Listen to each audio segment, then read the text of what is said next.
because it does allow us to see our country in all of its ragged glory, warts and all, viewed through the lens of somebody with an imagination to beat the band and operating from a distance where he could view the country and could present its realities more freely.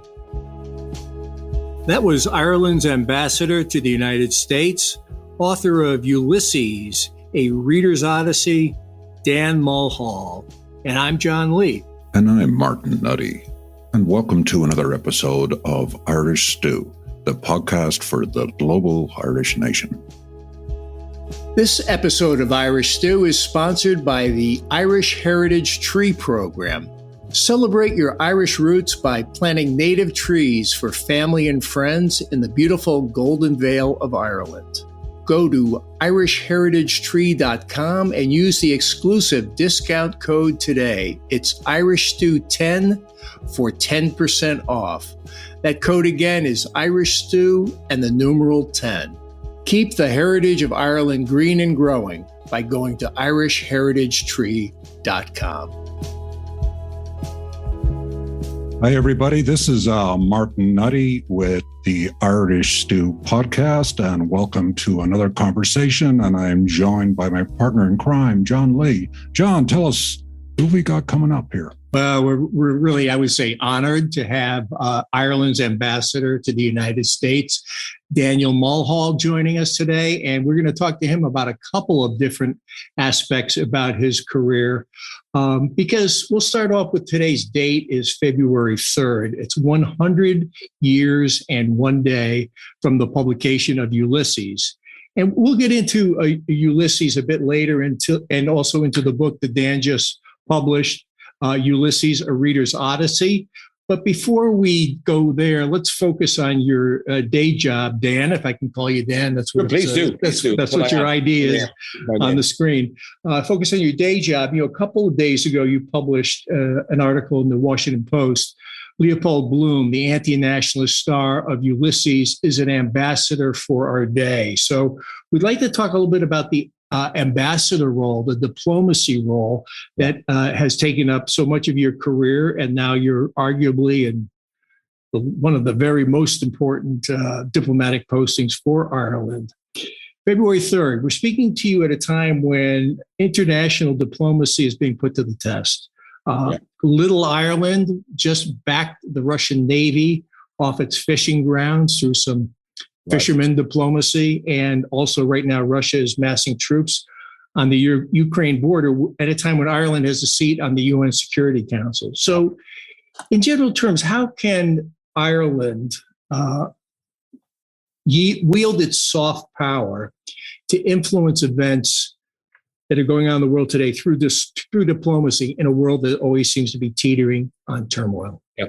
Well, we pride ourselves on being a country that can build bridges and can bring people together. So when we campaigned for the seat on the Security Council in 2019, 2020, we argued that we had a capacity to bring people together, that we're a European Union country, 100%, there's no question there.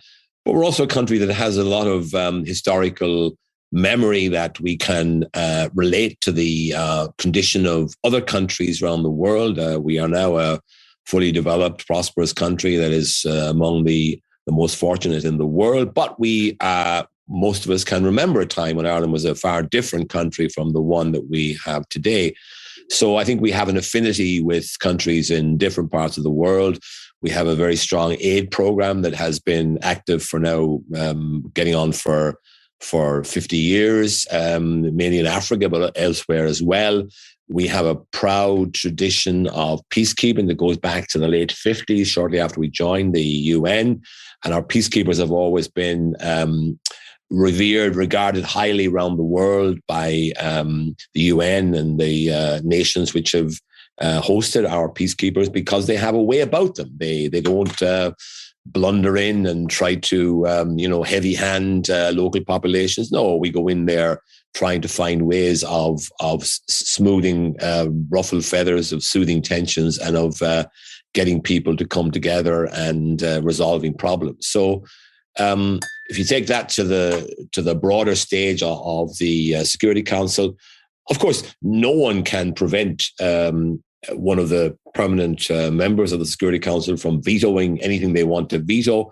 But I think we have proven ourselves over the last year and a bit to have the capacity to get agreement. So, for example, we were given responsibility for the file on humanitarian aid to Syria, and there were issues there, and it could have easily been the case that the routes into Syria would have been blocked, but we managed to get a consensus, and those routes remained open. Now, of course, the Ukraine crisis is of a different nature, and but even there, even though it's a huge kind of international issue that is building up into a standoff, between the United States, the European Union, and Russia, and there's real fear of invasion. There's a very real prospect that tough sanctions will have to be applied to Russia if they were to invade Ukraine. So this is a big stakes arena. But even there, Ireland is around the table at the European Union, discussing the issues and trying to find common ground with our European partners, and then of course trying to find common ground on the transatlantic connection between the United States and the European Union. And I think we do a decent job. I mean, there's no country can wave a magic wand. There is no instant solution to any European or global problem, but we're a country that's always looking for solutions, and we're always trying to find a decent way forward for ourselves, for our partners, and for the world at large. And I know Ulysses played a small role in the run-up to Ireland getting the seat on the Security Council.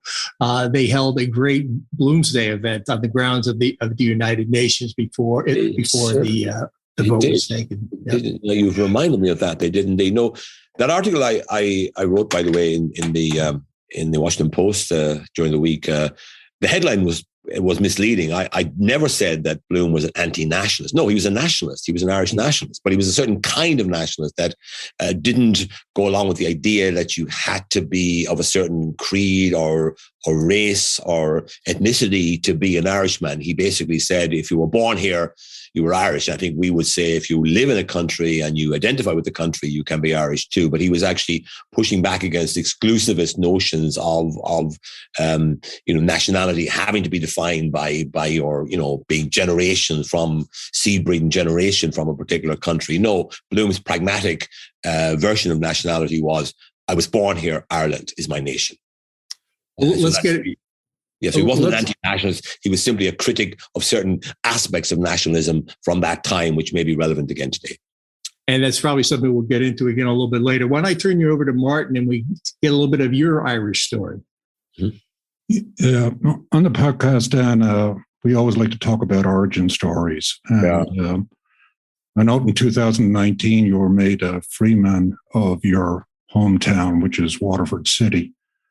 But tell me a little bit about your beginnings there.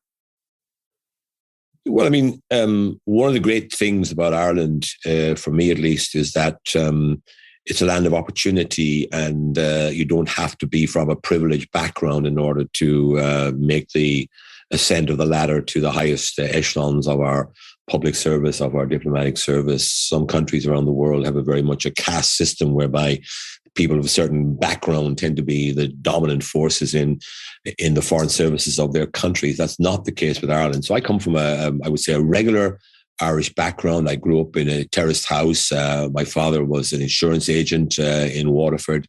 My mother was a homemaker. There were 6 of us in the family. We were a happy family. We lived in Waterford for all of my childhood.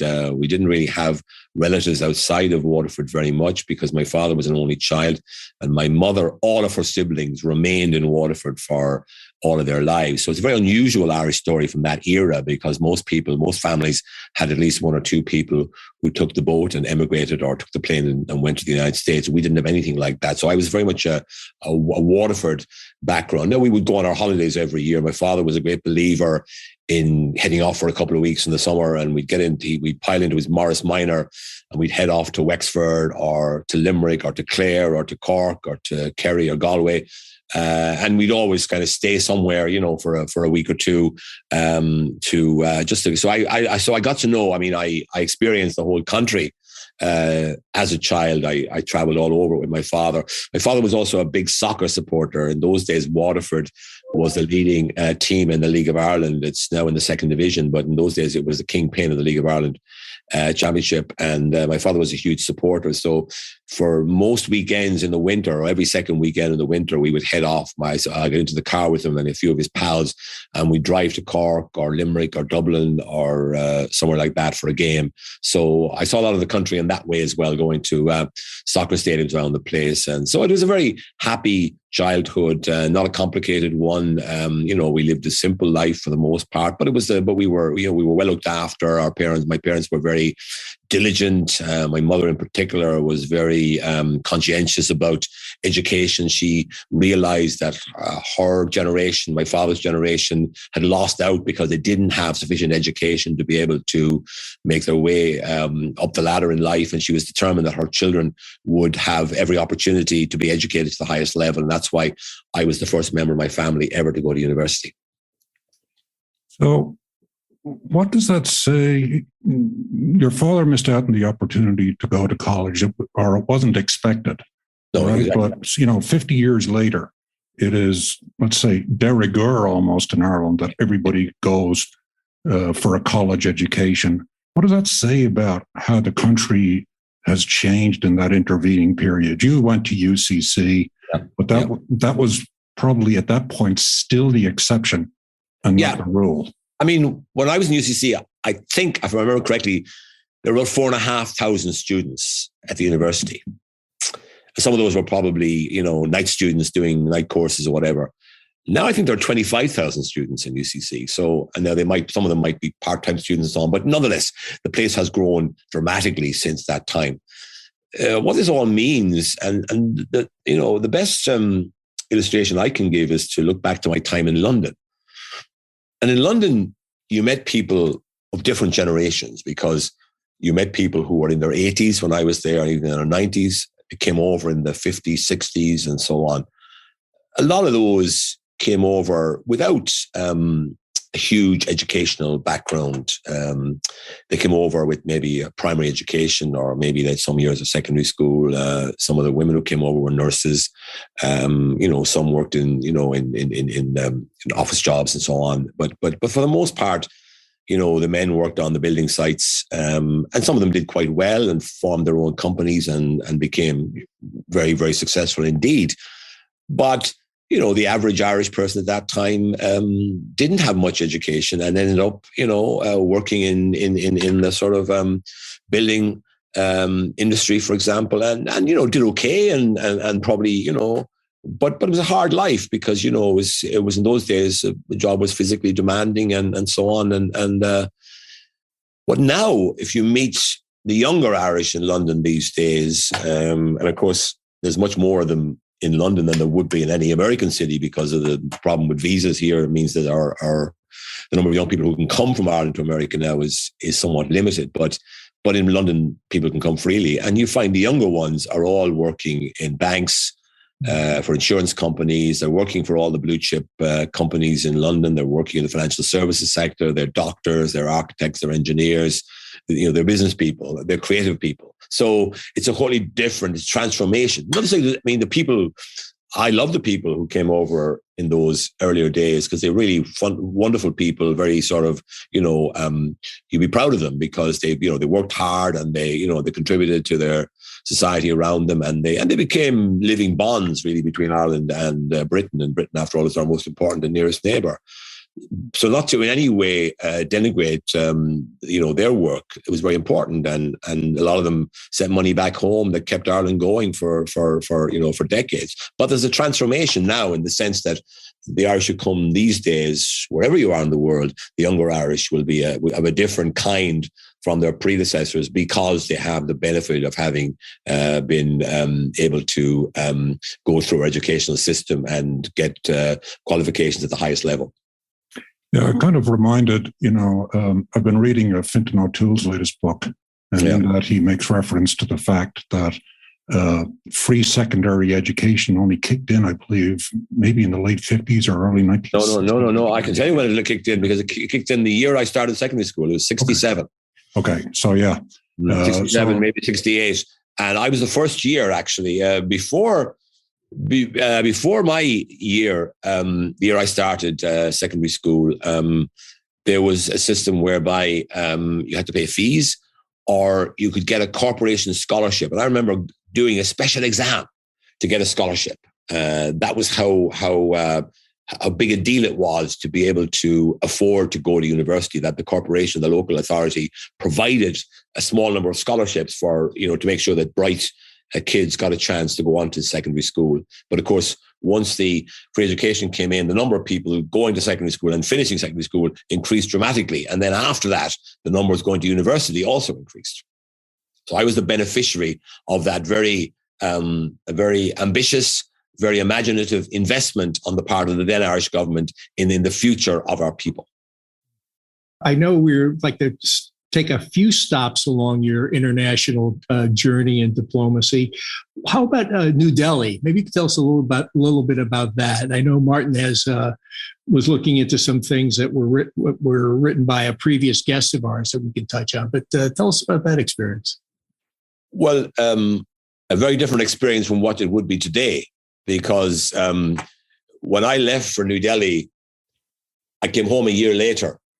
I did not speak to my family for the entire year. Okay. It's hard to imagine that now. I mean, even during the lockdown here, we were onto our children every day back home, right? We were onto family back home all the time, Zoom calls and you name it. There was none of that in those days, of course. And people often forget that. So it was, you were really cut off from the rest of the world. The only connection we had with the wider world was the BBC World Service. So a shortwave radio was an essential piece of your equipment. These days, people wouldn't even know what a shortwave radio is because it wouldn't be relevant. You get all your information now on the internet and through Spotify or whatever. So a very different kind of experience, but nonetheless, one that when I was heading off for India at the time, I was 24 years of age. I was heading off on my own to a country a long, long way from Ireland, where I knew nobody. And that was a serious challenge. Wasn't like going to France or Spain, where you could come home for Christmas or come home for your holidays or come home for a weekend or whatever. No, you were going to a country where you were going to have to stay for a full year. But when I got there, I started to see the attractions of living in a country like India. Then I was fortunate enough to meet my wife, who's here beside me now as we speak, and who has been my partner in life ever since I met her in August of 1980. So it was a challenge, definitely. And, I'm sure a lot of people would have found the challenge too much for them. For me, it happened to be the makings of me, because I realized then that I was probably more suited for foreign policy, for foreign affairs work than I had imagined before I went on my first assignment. I think the first assignment for a diplomat, it tests you and it proves whether you have what it takes to have a career in the diplomatic service.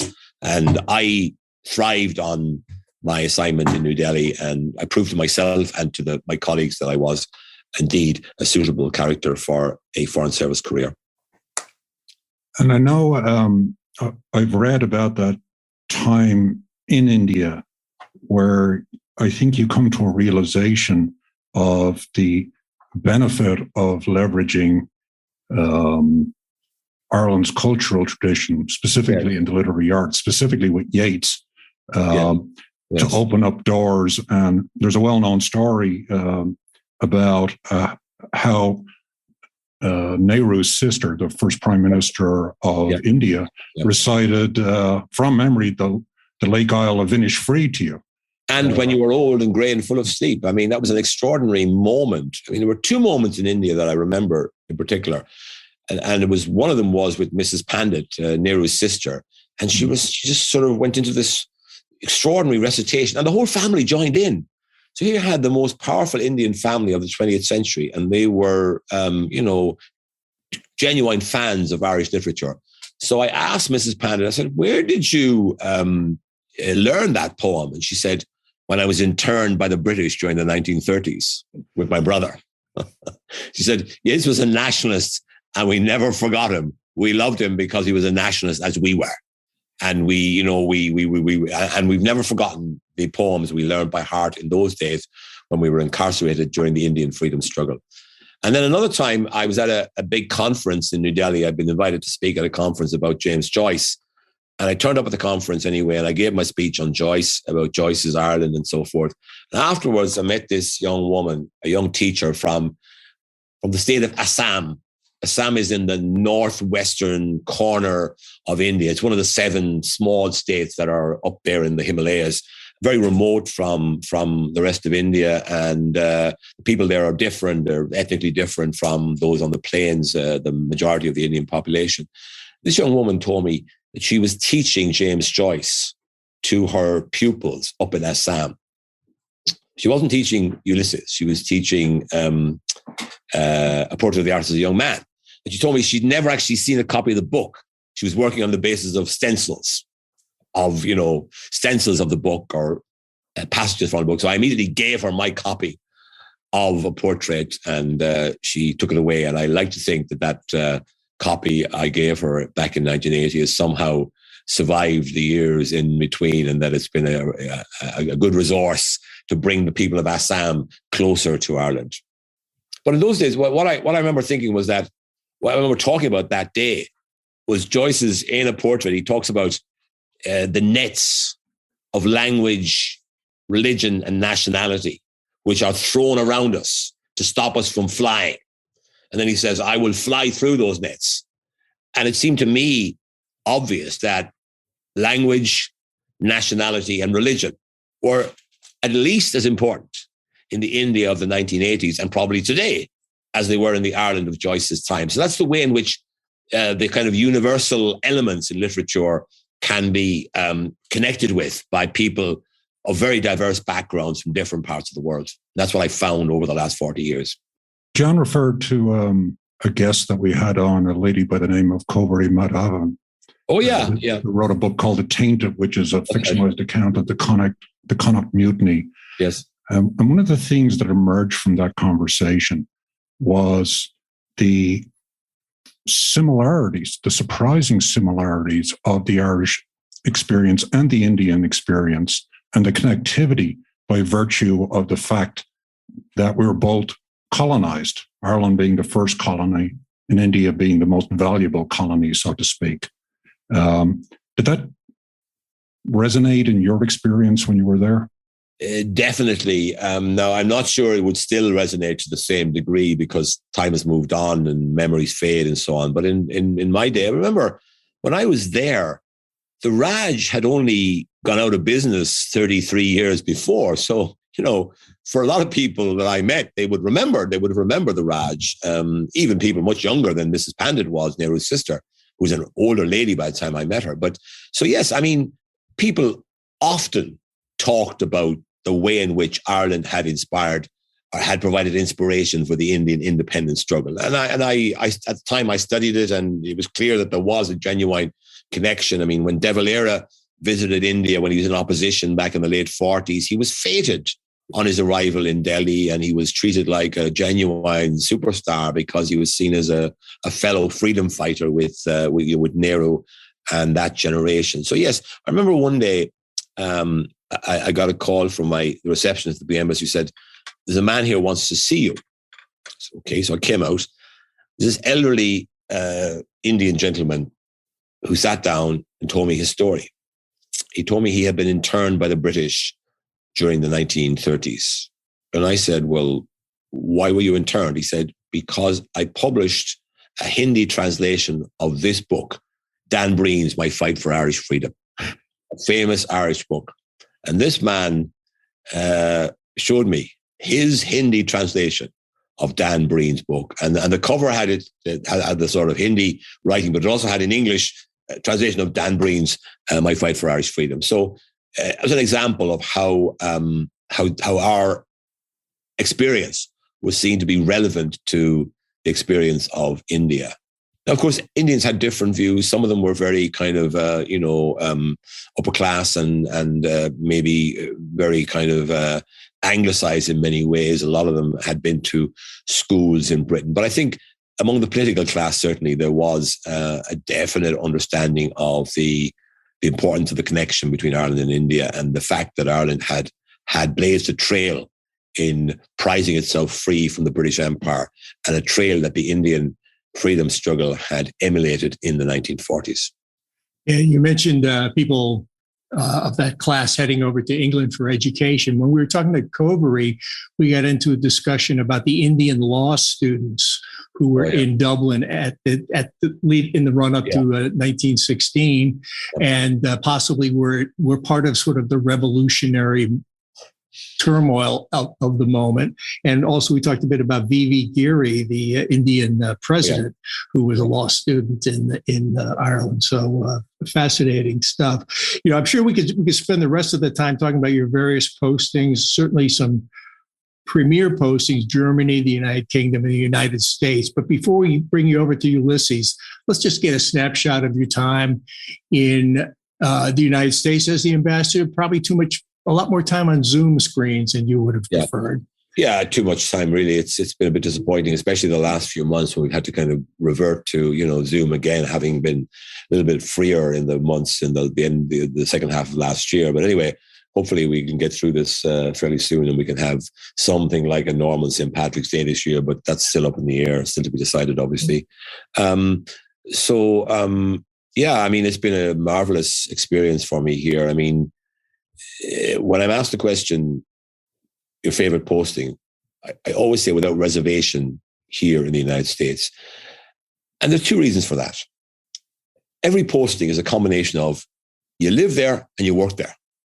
And sometimes you work in a place and the work is great, but the living is not that great, or the living is great, but the work is poor and not that exciting. And America, the combination is fantastic because you've got a great country to experience. This variety of America is something else again. People think about, urban, rural, east, west, north, south, but actually everywhere you go in America, there's great diversity. And that's one of the charming aspects of this country. And we've enjoyed immensely traveling around the country on business and seeing and understanding more and more about America.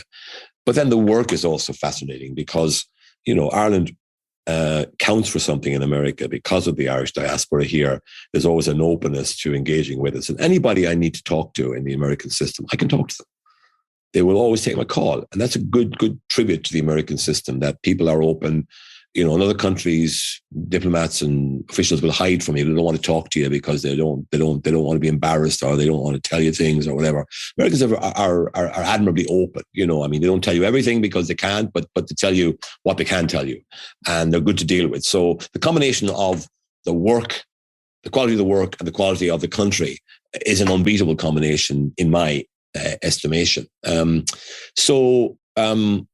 I've enjoyed a number of things here. I've enjoyed, obviously, the dealing with the politicians and the political system here, dealing with the White House and the State Department, the Treasury, very capable people. It doesn't matter who's in government, really. The people there are always very high caliber, regardless of who's in power, whichever side of the aisle are on top at the time. But the quality of people is very high. And then I've enjoyed going into Congress as well. I mean, not in the last couple of years. I haven't done very much, but before that, I was in Congress all the time. And, you get a great buzz out of going in there. And there's a lot of interesting people there that you can talk to, and they've got a lot to say for themselves. And they want to hear what you have to say. So there's a real dialogue possible here in America between ourselves and our American hosts, be they congressmen, senators, or members of the administration.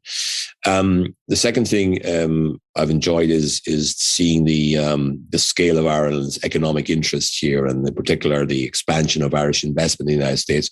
Wherever I go now around the United States, I always connect with Irish companies that are investing locally, that are employing people, that are really making a huge difference, and making sure that our relationship with the United States is a two-way relationship, not just one way. There's investment going in both directions, trade in both directions, tourism in both directions, and so forth.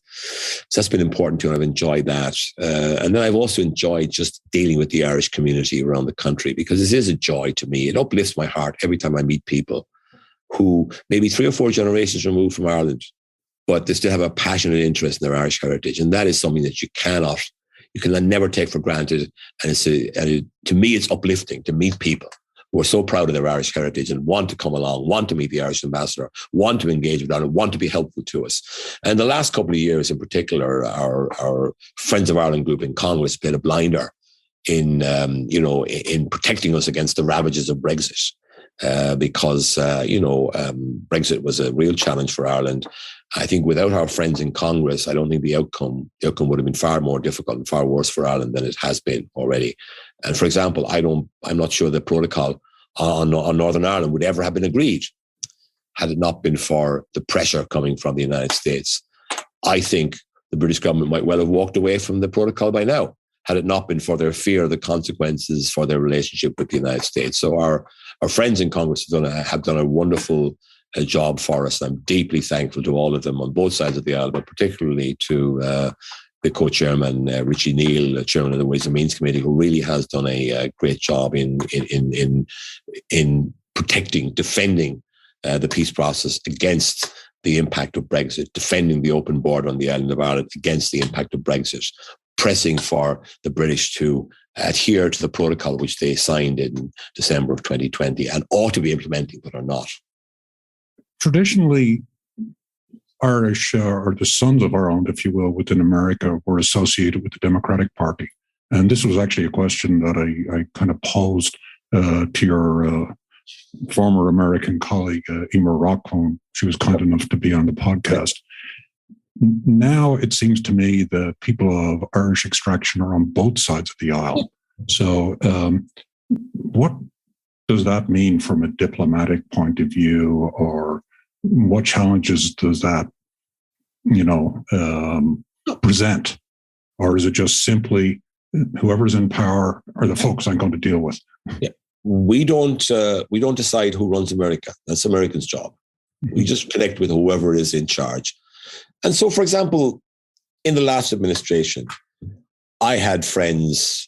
I was friendly with Mick Mulvaney, who was chief of staff, head of the budget department, eventually special envoy to Ireland. Robert O'Brien, who was a national security advisor ultimately with the Trump administration. Kevin Hassett, who was the chairman of the Council of Economic Advisors. And there were many more people that I connected with. So there's no shortage of people to talk to. And likewise with this administration, I've engaged with Marty Walsh, with Mike Donnellan, with Samantha Power. There's a lot of people, the senior echelons. So on both sides, there are people with Irish backgrounds. That's the way it should be. I mean, it would be an extraordinary situation if all 35 million people of Irish descent were all of the same political view. I mean, I'm assuming that the Irish in America represent every possible view from the extreme right to the extreme left and everything in between. That's the way it should be. So I don't think there's any kind of, difficulty, the fact that Irish people are on different sides of the fence. On Irish issues, there is no fence, and they tend to be kind of, supportive. They tend to be supportive of Irish issues on a bipartisan basis, regardless of their political beliefs. So that's the important thing for us. But the fact that there are different views held by Irish people in America, that's a normal thing. And it's something that we have to not just accept, but also celebrate. I'm going to step away from your diplomatic efforts, although I think we'll find in our conversation that it's very difficult to separate your literary interests from your actual day job. And first of all, I just want to start out by talking about the book that, you've just brought out, Ulysses, a Reader's Odyssey, and thanking you for that. I will admit, I have never read Ulysses. I have dipped into it over the years. I have a copy that has tracked me from one apartment to another in New York. And occasionally I pick it up and say, this is the year that I'm going to read it. And what I find is, as I start to read it, the opening chapter, Telemachus, where I'm being, uber nerd. I want to understand everything that I'm reading. And what I end up doing is going into a Wikipedia rabbit hole as I chase down some obscure Joycean reference. I wouldn't go there if I were you. Exactly. I mean, there lies the road to insanity, I think, But anyway, some people exactly. Look, the way I approach it is that you can take this novel at different levels. You just read it and just enjoy and understand what you can understand and leave the rest aside, and maybe go back to it a second time and explore it more deeply. Or you can decide that you do want to take a deeper dive. And for example, you could start to take seriously the Homeric parallels and try and work those out. You could start to explore the literary devices that are used. For example, if you're reading The Oxen of the Sun, which mimics every type of English literary language from Anglo-Saxon in the Middle Ages to American 20th century American commercialese. You could do that, and you could spend a long time, plotting the different, finding the parodies of Swift, of Carlyle, of Macaulay, of Dickens, and so forth. So that's possible too. You could also decide that you were going to read it with. There's a book of annotations of Ulysses, which is probably longer than the book itself, and you could follow every annotation. Another thing you can do, there's a wonderful book that I bought, which is called it's the real people in Joyce's novel. So everyone that's mentioned there who's a real character is, there's actually a little biography of them there. Now, some of this is very little information, but so you could do that. You could follow every single character and try and find out who they were. So, and my own feeling is that this is like a well, a very deep well, which might be bottomless. Anne Enright, the Irish writer, wrote recently in some publication or other that you shouldn't be embarrassed if you haven't finished Joyce's novel, because no one has really finished it, because it almost can't be finished, because it's a bottomless well, and therefore you can't get to the end of it really fully. So you always have to keep going back to it. So not finishing it is no shame, because even those who have read the last page probably have to go back and relook at it and find new things. And even now, having published a book on it, having read it probably 4 or 5 times in the course of writing this book, I'm finding new things that I hadn't really cottoned on to before that might be interesting and I may follow up on. So it can be a kind of a lifelong obsession, and you can follow every rabbit down every hole in the book, but it's not for everyone. And I think it can be read. It can even be read without reading the whole thing. I recommend in the book that you choose certain chapters to read and regard it as like 18 different short stories. Well, some of them are more like novellas, but nonetheless, 18 short stories rather than a single novel, because it's not a detective novel where you have to know what happened in chapter 3 in order to understand chapter 4. No, you don't. But at the same time, it does have clues. It does have things,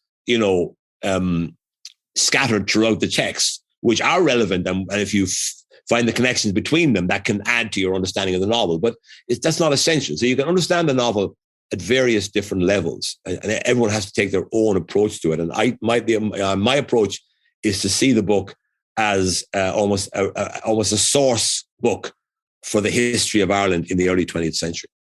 Yeah, I was kind of astonished, once I started delving into any given page of Ulysses, how many references that he made, like the depth of his knowledge, all sorts of oddities. And of course, there's a famous quote, from Joyce, it says, I think he was writing to his French publisher at the time, and said, I've put so many enigmas and puzzles that it will keep the professors busy for centuries arguing over what I meant. So we're a century later and we're having this conversation. And that's the only way of ensuring one's immortality. What do you think it says about Joyce that he kind of had this need for immortality? What's that about? Well, we're all different, of course, in the way we're made up. And some of us couldn't give a fig about, what posterity thinks about us.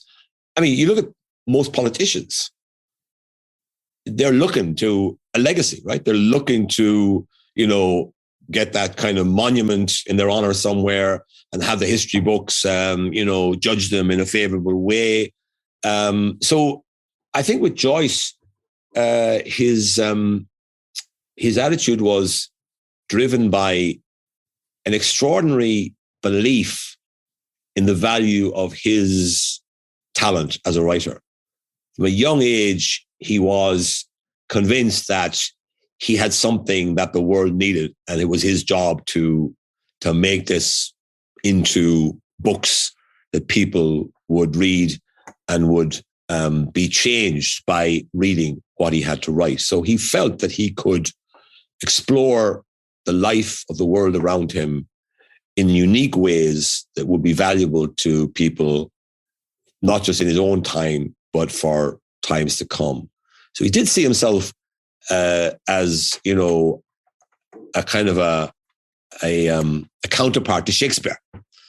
Now, I quote in my book, Nora Barnacle, his wife, Nora Joyce, eventually saying something like, oh, you know, my Jim, the only man he's now has to match is that fella Shakespeare. You know, in other words, I think he did have that Shakespeare complex, that notion that he had the wherewithal to be a really special writer who would genuinely deserve the kind of attention that Shakespeare has secured over the centuries since his lifetime. And, you know, he had an arrogance about him, which was both shocking in some ways, but also revealing in others, in that he met Yeats when Yeats was about in his maybe mid-30s and Joyce was probably in his early 20s. And he said to Yeats, oh, you're too old to help me. In other words, you're a pastiche. Now, Yeats at that stage hadn't written the great poems that I think make him a special poet, the poems from 1916 onwards, which are really marvelous and powerful. But Joyce just dismissed him and didn't want to hear. He, felt he had nothing to learn from Yeats. So he had an arrogance about him. And that arrogance, of course, is what makes him the writer he is. That he was prepared to do things that nobody else would have dreamt of. I mean, Ezra Pound, who was his great friend and mentor and supporter, once wrote to him and said, have you knocked your head off something and gone completely bonkers? He said, the way you're writing at the moment, okay, you might get your book published in a Bulgarian or Albanian translation, but not going to be in English, And Joyce sort of dismissed, said, no, he just kept on. And he refused to have any changes made to what he wrote. He, even his publishers, Margaret Anderson and Jane Heap, who were the editors of the Little Review in New York in the early part of the 20th century, who in 1918, 1920, who published the first episodes of Ulysses, they made some changes, sensible changes, to try and avoid getting into trouble with the law. And he was appalled at this and couldn't accept it. And no doubt, after the book was finally banned in America, he actually piled on more and more stuff that would have ensured that there'd be a ban. It's almost as if he was courting martyrdom, that he wanted to be a kind of a martyr for his art. But he had this extraordinary belief in himself that what he wrote was valuable to the world, not just to him. And I have a confession to make also. I have yet to read it. I've made several stabs at it. Now with your book as my guide, I'm sure I can get through it. I did read Portrait of the Artist, just finished that recently. I've read The Dubliners. I'm familiar enough with, I've dipped into the Ulysses at a few different places.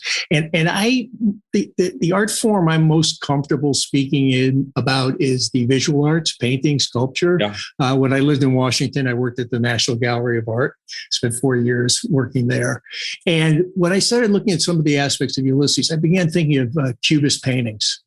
I began thinking of the other arts that were going on at the time, that similar kind of disruption, the Cubist paintings, that sort of fracturing of the image, the way you could look at it from various viewpoints simultaneously. It was also the time of surrealism, with this sort of emphasis on the dreamscape. And you had Freud's work in the background. You had Einstein.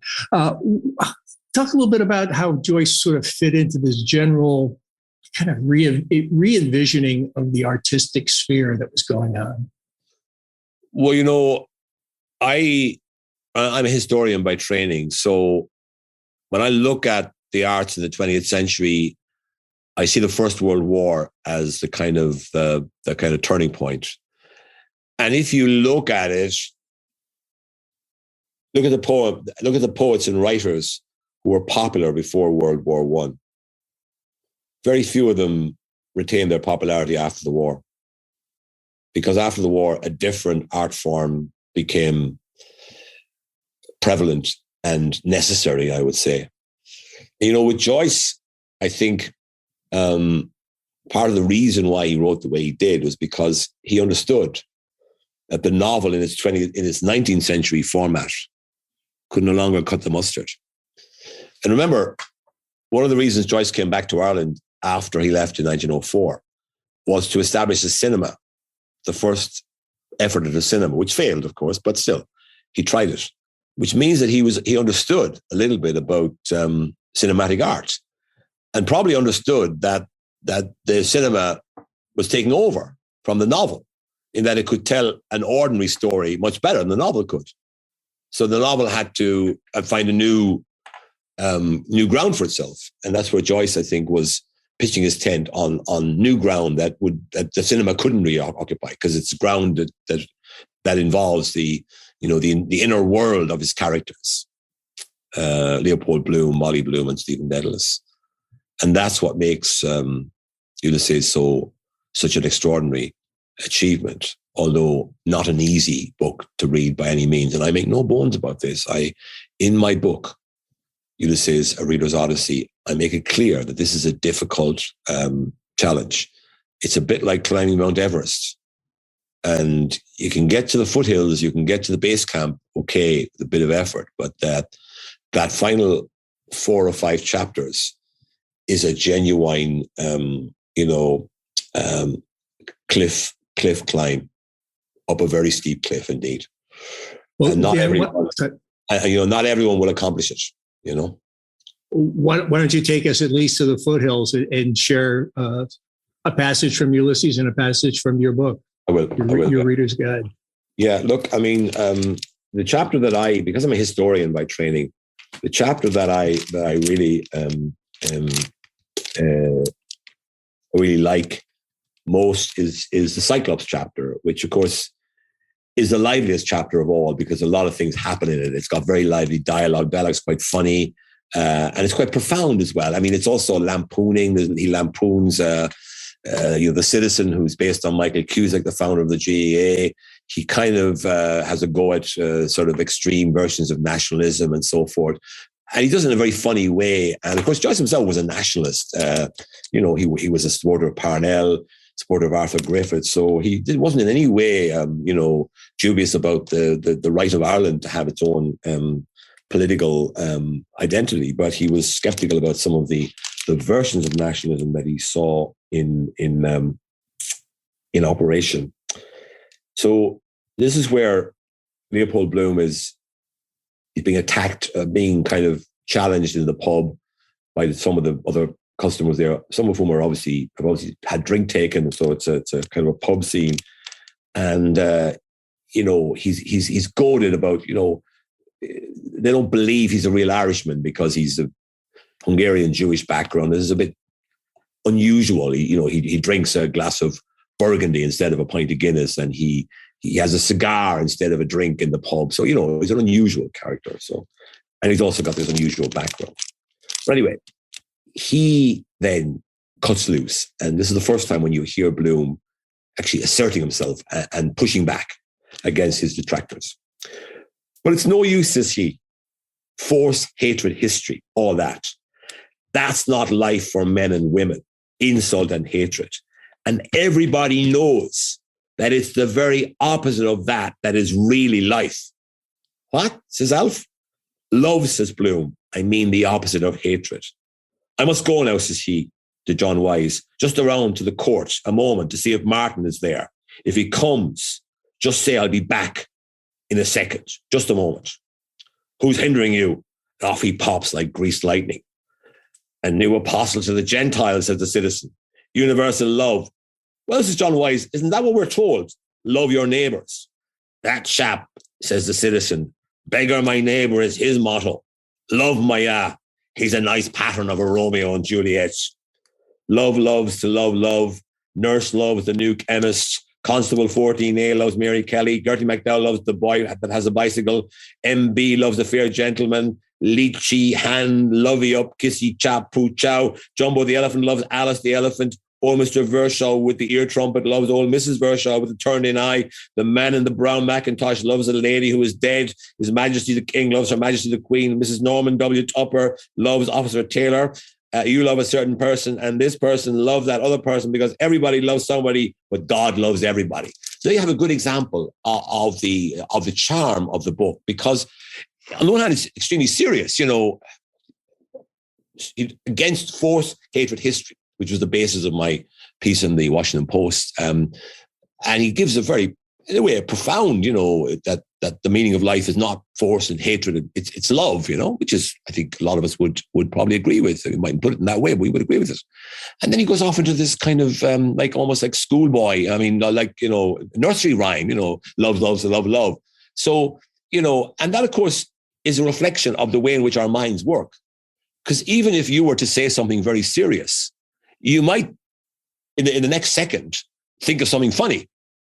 You mightn't say it, but you might think of it, because that's the way our minds work. And this is what he's trying to do, is to kind of capture the quirkiness of the minds of ordinary people. But the way I write about that in the book now is I have a section in the book, at the end of the book, called The Opposite of Hate, which is obviously based on the passage I've just read. Over the years, as I returned to Ulysses, I have found different avenues of approach to the novel. My Champs-Élysées, when I engage with Joyce's work, has generally been early 20th century Irish history. When I was in Germany, I came to believe that the novel had a wider reference beyond its rootedness in the Irish experience. At Bloomsday events in Berlin, I always read the lines in which Bloom defines his nation as Ireland. I was born here, Ireland. My comment on this, thinking of Germany's 20th century nightmare, was that the history of Europe could have been very different had Bloom's notion of nationality been more widely accepted. Understandably, that point resonated with my German audiences. Thus, the target of Joyce's novel was not just the paralyzing narrowness he detected in his father's Ireland, but manifestations of intolerance wherever they were to be found. And there was plenty of it about as Joyce knuckled down to write with a world war raging around him.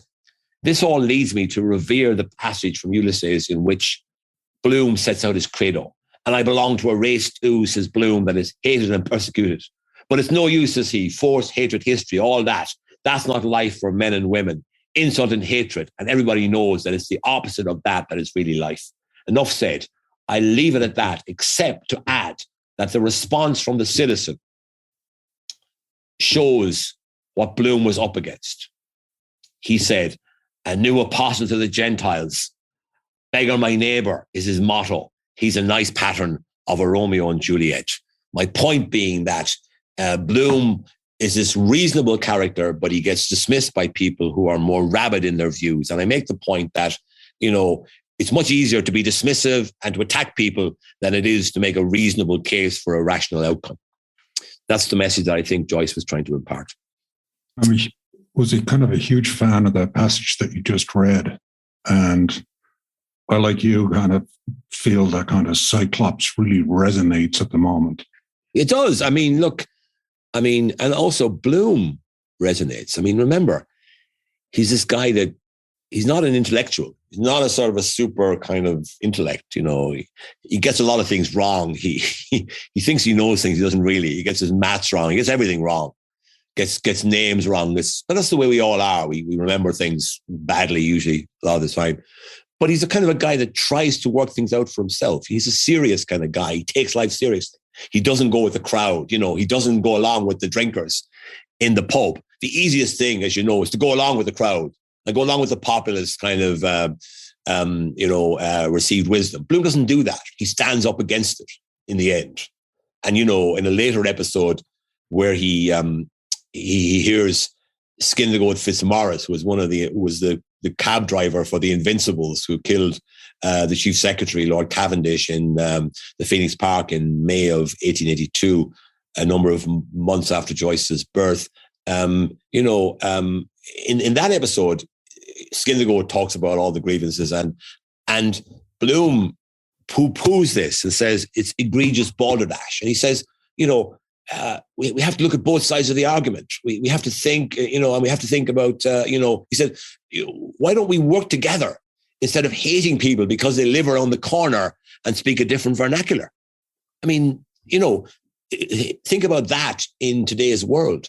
Think about Bloom has a scientific bent. He's a scientific mind. So Bloom would be in favor of mask wearing. He'd be in favor of vaccines, no doubt, because he has a scientific bent. And whereas, as we know today, a lot of people have this kind of negative reaction to science. So I think he's very much a man for the 21st century as well as the 20th century, because he does encapsulate universal values, which are in many ways just as relevant today as they were 100 years ago. And I think to some degree, what you're seeing expressed, I guess, by the citizen in Barney Kiernan's pub in Ulysses is kind of like a form of kind of toxic nationalism. And Bloom introducing the notion of love kind of like upsets the apple cart. It's like, who the hell is this guy? I remember in 2016, I think Eamon Ryan, who's now the Minister of the Environment, stood up in the Dáil and made a speech. And at one point he said, "This house stands for love." And I think everybody was nonplussed by that notion, because everybody was so kind of used to being, trying to tear lumps out of each other, that the notion of kind of approaching a politics in a totally different way. And what I think people think when you say love and politics is that they don't think you can be strong and love at the same time. Yeah. And I think Bloom was really onto something 100 years ago that we still have yet to absorb. I mean, probably love might not be the exactly correct word, but it's the word that Bloom came out with, because we often come out with words that are not exact. That's the reality of our human condition. But he was probably talking about, harmony and, togetherness and seeing the goodness in each other's lives, instead of seeing the threat and so forth. So I think he's a very tolerant, humane, pragmatic, sensible individual who tries to work things out for himself, tries to do the right thing in life, and is not even willing to challenge his wife when she's unfaithful to him, because he doesn't really want the fuss of having this massive row. And then, he wants to hold on to his marriage, and he's willing even to turn a blind eye to her infidelity in order to keep his life, together as it is. Well, let me just ask you this. Joyce, when he writes his novel, the three main characters, Bloom, Molly, and Stephen Dedalus, are all to some degree outsiders within Irish society. They are not part of that mainstream. That's right. I mean, what's the thinking there? And Joyce himself, if you think about it, what does he do? He up sticks and gets out of Ireland altogether so he can write about it. Yeah. So, I mean, look, Joyce, I find it fascinating that he left Ireland at the age of 22. And he only went back 3 times for relatively short visits. And yet he never wrote a serious word in any of his novels that wasn't rooted in Ireland. So he had an obsession with the country that he left. It was as if he had to leave in order to be able to see the country clearly from a distance and to be able to write about it with freedom. And that, I think, is the great beauty of what he's achieved from our point of view, because it does allow us to see our country in all of its ragged glory, warts and all, viewed through the lens of somebody with an imagination to beat the band, and operating from a distance where he could view the country and could present its realities more freely. So that is, I think, why the book is the kind of book it is, because it wasn't written at a desk in a house in Dublin. It was written in 3 cities on the European mainland during and after the First World War. Remember, he wrote this book when the world was being turned upside down. He wrote it through the bloodiest war in human history. And then the aftermath of the First World War was obviously also very turbulent. You had the flu pandemic, you had all the revolutions and the upheavals that occurred. And really, the world didn't settle down until around the time his book was published. So he wrote it at a time of extraordinary turmoil, and he wrote it in 3 different cities. And he spent 7 years writing the novel. Fancy that. 7 years of hard labor. He says at one point, I want to give a picture of Dublin so complete that if the city suddenly disappeared from the earth, it could be reconstructed out of my book. Yeah. And that leads us to a question that a listener sent to us, and somebody I believe you'll be talking to soon, Jerry Mombley in Derbyshire. Jerry. Yeah, I know Jerry. Yeah. He's going to be doing an interview with you, and he asks that he read that you regard Ulysses as a character-led book, and could you say a bit more about that?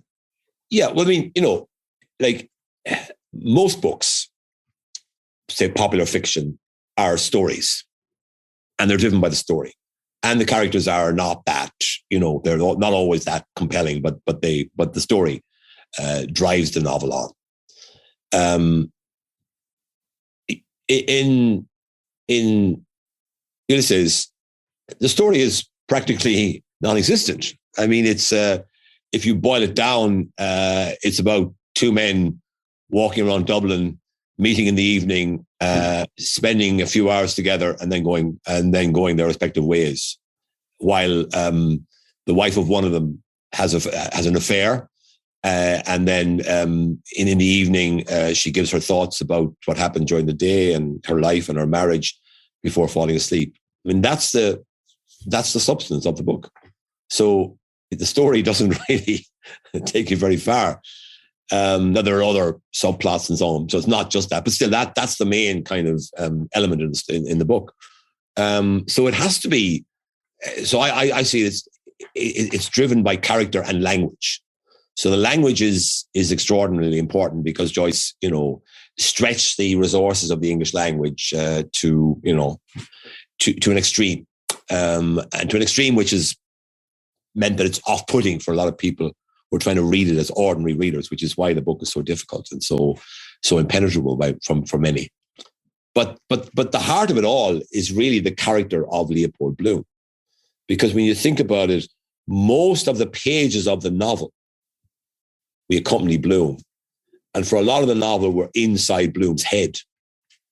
So we get to know this guy better than any character, or than almost any character in world literature.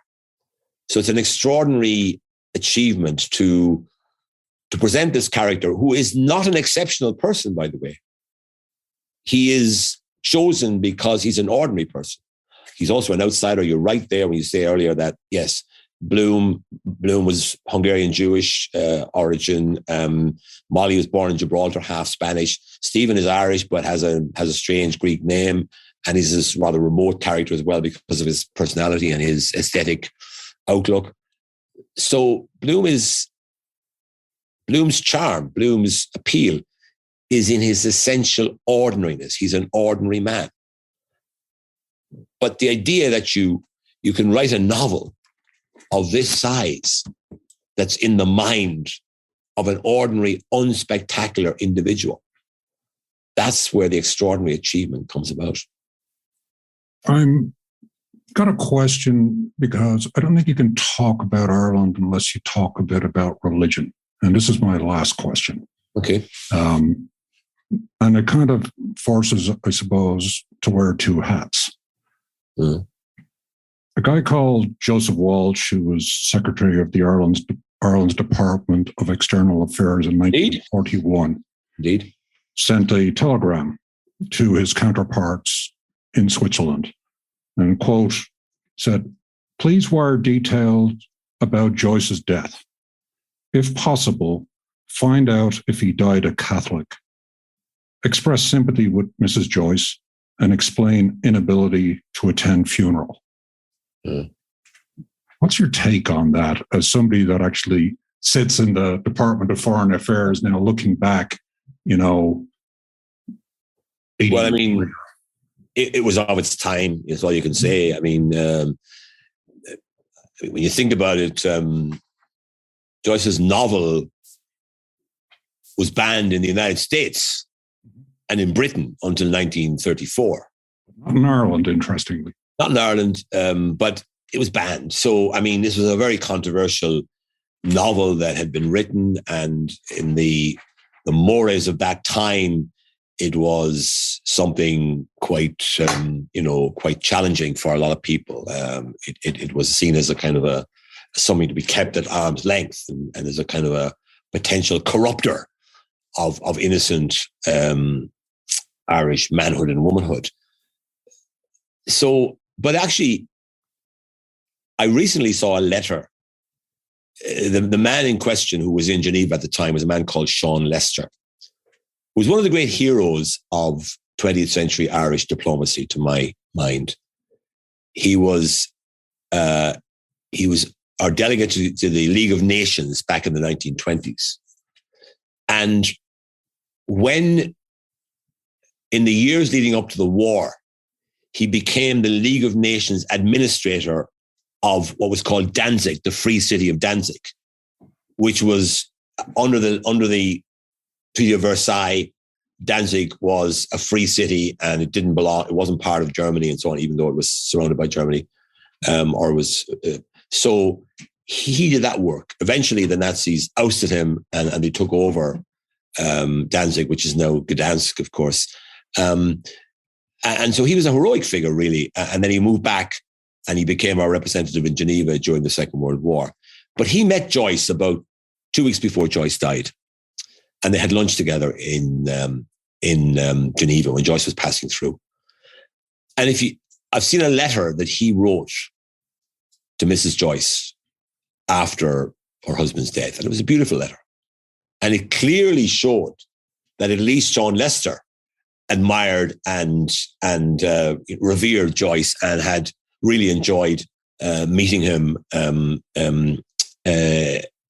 over lunch in Geneva 2 weeks before he died. And he was genuinely shocked. Now, okay, he wasn't allowed maybe to go to the funeral, which is unfortunate, but it was a decision of its time. And remember, Joe Walsh, even in his time, was a rather anachronous figure, because he was a highly conservative, even more conservative than the average person would have been at that stage.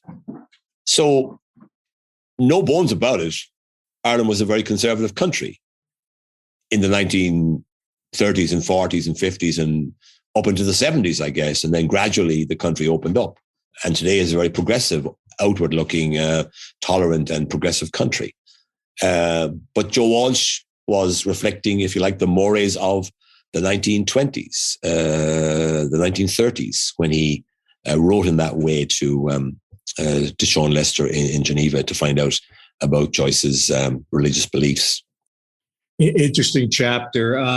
Ambassador, you've been incredibly generous with your time and your insights here. The very least we can do is give you our shameless plug, a chance for you to tell our listeners what they should do, what they should find out, where they should go. Well, I mean, I suppose, given the time that's in it, I should say, first of all, that I've published a book, which I hope will be helpful to people who want to try and plow their way into the fertile but difficult soil that is James Joyce's Ulysses. It's called Ulysses, a Reader's Odyssey, and it's available from New Island Books. I think you're going to put the link to it on your website. I would also say to people that I want you all to enjoy St. Patrick's Day this year. Do it safely, do it sensibly, do it in accordance with local rules and regulations and protocols, but do enjoy St. Patrick's Day. We've had 2 years when we haven't been able to enjoy this wonderful Irish-American phenomenon that is called St. Patrick's Day, and I hope that this year will be a return to something close to normality, which will be a great, great thing. And I think it might be the best St. Patrick's Day ever, because we're now 2 years without the experience. So I think we'll enjoy it even more on this occasion. So I wish you all every happiness. Banachtina Féile Liv Galir. Thank you. Thank you so much, Ambassador. And I, for one, can say you've enhanced my understanding of Joyce greatly. I can't recommend your book enough to our listeners. Ulysses, a Reader's Odyssey. We will put the link up in our show notes, and I recommend it to everybody. Thank you. And thank you for your time. Thank you very much. It was great to talk to both of you. Ambassador, we're going to end up the interview with a taste of Ulysses, the climax of Molly Bloom's soliloquy, performed by actor, producer, and Patty Maloney's daughter, Aideen Maloney. Once in the dear dead days beyond recall,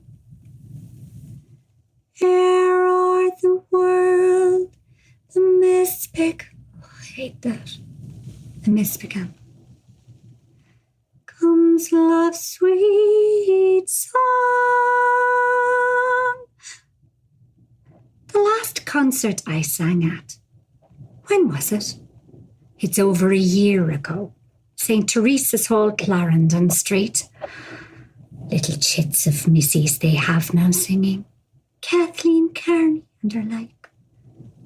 On account of father being in the British Army. When I had the map of it all. And Poldy, not Irish enough for them. I'll let that out full when I get in front of the footlights again.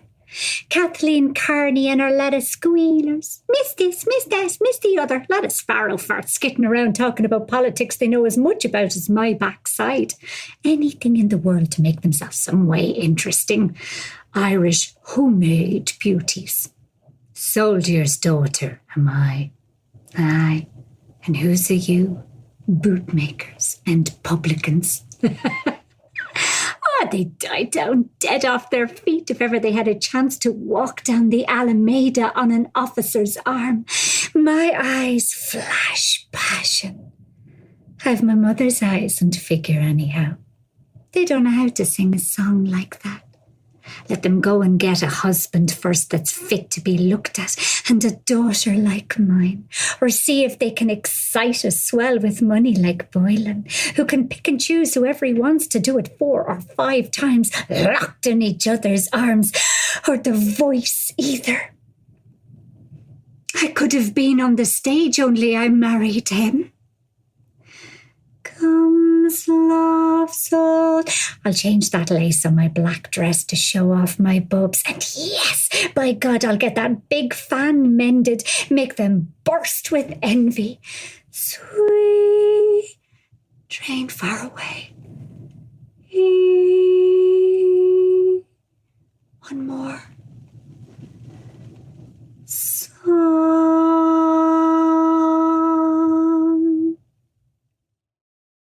Well, Martin, we wrapped up this episode with a beautiful performance by award-winning actor and director Aideen Maloney, who just for us created this performance, a segment of Molly's soliloquy. Yeah, and I really enjoyed that. And it was a real pleasure talking to Dan Mulhall. I really get a great deal of pleasure about drilling down into people's origin stories, and specifically Dan's origin, if you will, diplomatic origin story in India.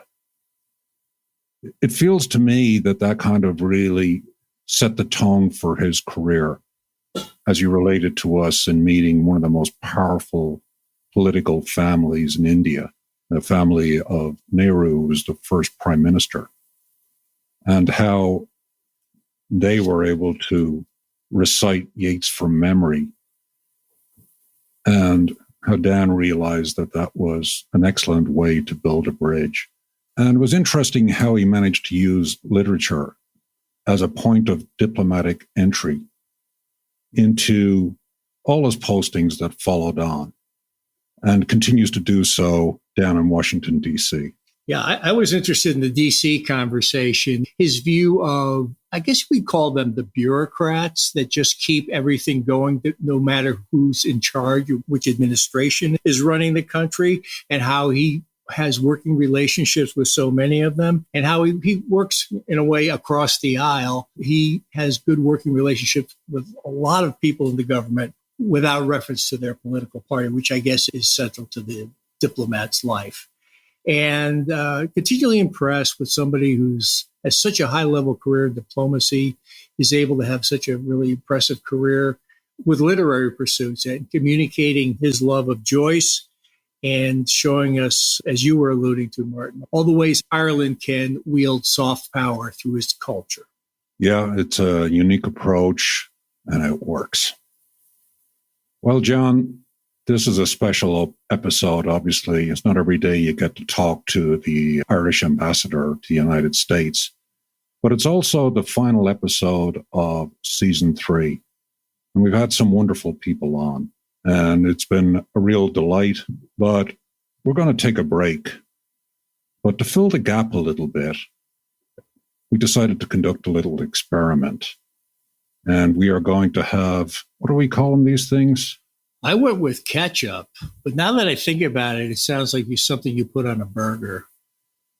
Yeah, I think I was using check-in. That's probably better. Okay. Well, just explain to our listeners what we're doing. Yeah, the idea is to do a briefer episode, more direct, more casual, where we check in or catch up with past guests and really see what they're up to. So we picked out 3 good ones who have some new projects that they can talk about.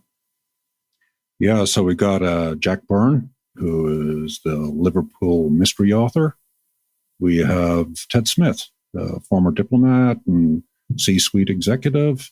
And we have Liza Donnelly, New Yorker cartoonist extraordinaire. Yeah, Liza just published a new book, Very Funny Ladies, New Yorker's Women Cartoonists. So that was her latest thing to talk about. Yeah, and Jack has also got a new book coming out, interestingly, on St. Patrick's Day. It's called Across the Water. And Ted, I got to bend Ted's ear about the nature of the polity of the United States as he sees it. And also, we talked about the impact of Brexit on Northern Ireland. So I think it's an interesting discussion to listen to. So there'll be 3 brand spanking new bonus episodes coming in to fill the gap until we come back in May. So we'll see you again in season 4. Irish Stew is produced by John Lee, Martin Nutty, and Bill Schultz. Editing, mixing, and mastering by Bill Schultz. Music on Irish Stew was composed and performed by Rosa Nutty, with Donald Bowens on drums, Cathal O'Riordan on bass and synthesizer. For more on Rosa Nutty's music, please visit rosanutty.com.